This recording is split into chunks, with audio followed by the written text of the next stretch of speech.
You know, quite frankly, I don't care what color your skin is. I don't care if it's white, black, yellow, green, or multicolored like mine.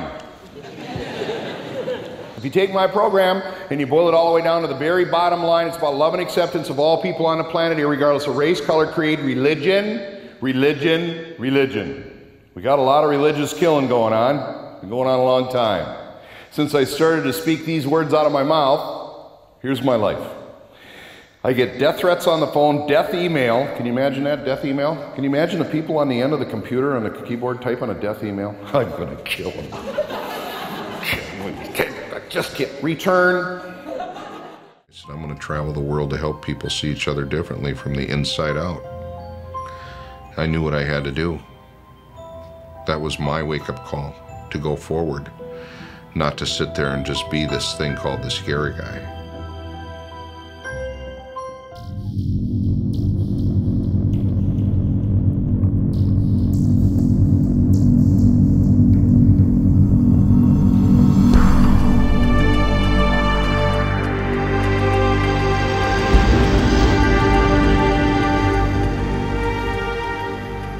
How many of you have been called a rotten name? Raise your hands high. Look around the room. Put your hands down. How many of you called other people rotten names before? Raise your hands high. Look around the room. Put your hands down. Check this one out. How many have actually hit another human being before? Raise your hands high. Look around the room. Man, I'll tell you what, I don't know if I'm very safe right here. I'm in a whole room full of name-calling hitters.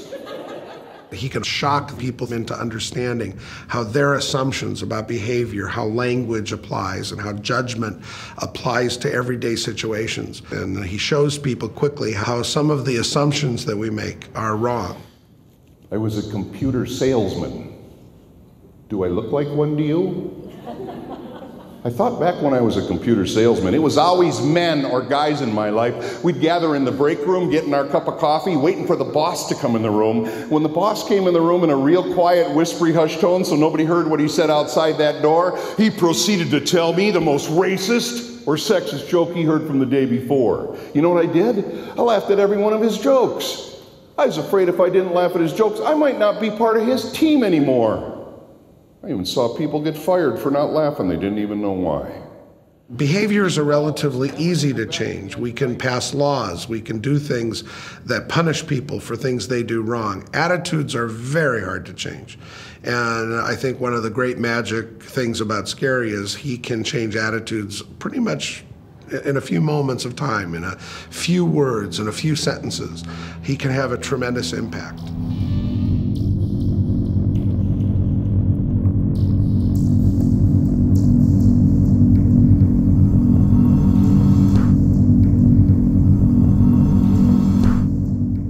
What do you think is the difference between you then and you now? What has happened? Well, it's like I'm a completely different person now. Then I was angry all the time. I hated a lot of people, and I mean it's a strong word to say, but I did. Mm-hmm. But now I don't. It's like I say, well, instead of listening to what they were saying, I kind of just remembered what you were saying about negative energy and just think, oh well, it's their problem, not mine. And I did think that all the time then, and now I don't even need to think that. I just say, well, it's not my problem, and walk away. This is today's newspapers. I'm sorry, but look, I'm trying to find out how it's going today, okay? There's one. There's two. Oh, and they found out about one of the bombers. He was full of anger. That's what it says. Surprise, huh? Law enforcement's no different. Excuse me, new police officers, you got something you got to wake up to right now. Do you think you're wearing a uniform, you're immune from the process of negative energy in the form of words and nonverbal communication? No. You're going to turn into the dudes you arrest. Because you're going to take on all that negative energy out there all day long and then have to go home and be good. Now you'll go to the pub and drink yourself to death.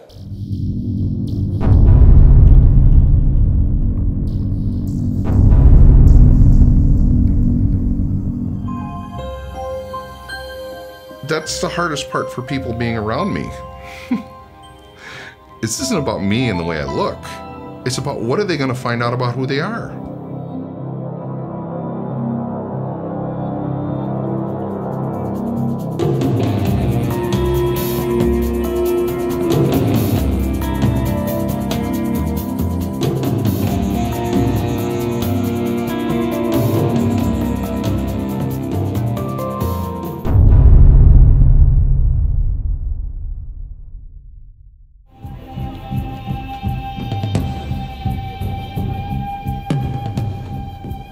looking for a way of launching emotional intelligence within the school.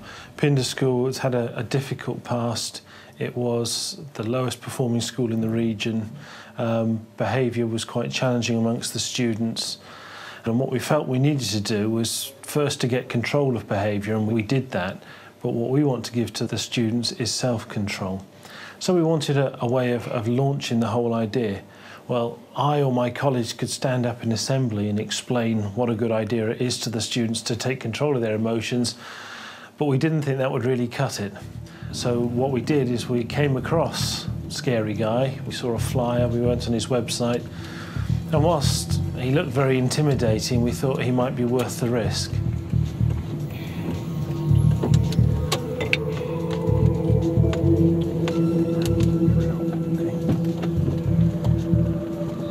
For the school, I think it's really important because when you look at issues like bullying and violence, you need somebody pretty charismatic to challenge those strong figures who are coming through the media into the children's homes.